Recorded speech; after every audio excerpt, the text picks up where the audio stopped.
நாம் கிறிஸ்தவர்கள், கிறிஸ்துவுக்குள்ளே ஆண் என்றும் பெண் என்றும் யூதன் என்றும் கிரேக்கன் என்றும் அடிமை என்றும் சுயாதீனன் என்றும் புற தேசத்தான் என்றும் புற ஜாதியான் என்றும் இல்லை. கிறிஸ்துவே எல்லாரிலும் எல்லாமுமாய் இருக்கிறார்.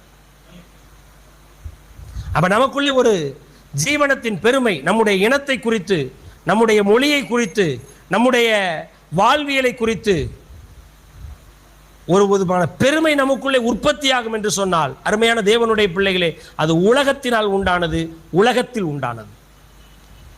அவனுக்கு பிதாவின் அன்பு இல்லை என்று அர்த்தம். அவன் தேவனுடைய அன்பை ருசி பார்க்கவில்லை என்று அர்த்தம்.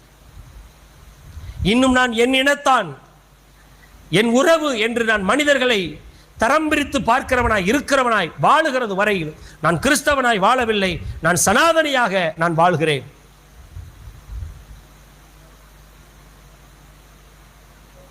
அது உயர்ந்த நிலையில் இருந்தாலும் சரி, தாழ்ந்த நிலையில் இருந்தாலும் சரி.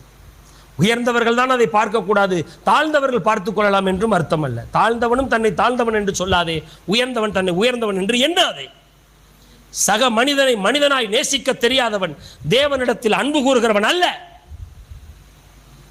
உயர்ந்தவன் தன் உயர்ந்த நிலையில் உள்ளவன் என்கின்ற எண்ணத்தை கைவிட வேண்டும்.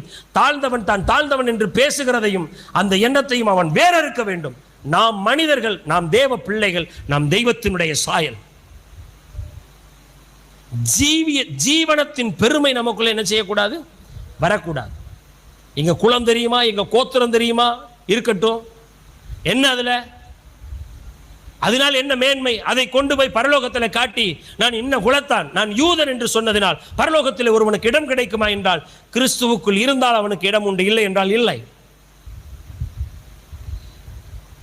மற்றவர்கள் பார்க்கிறதுனால் நான் பார்க்கிறேன். பைத்தியக்காரனா நீ?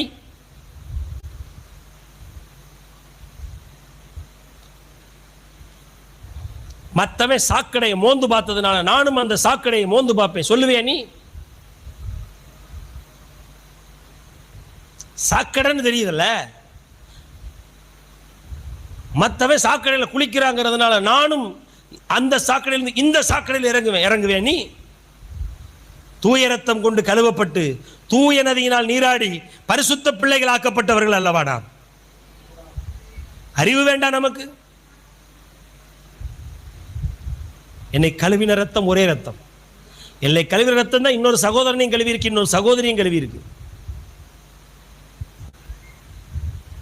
தயவு செய்து சொல்லுகிறேன், மனிதனை மனிதனாய் பார், மனிதனை ஏற இறங்க பார்க்காது.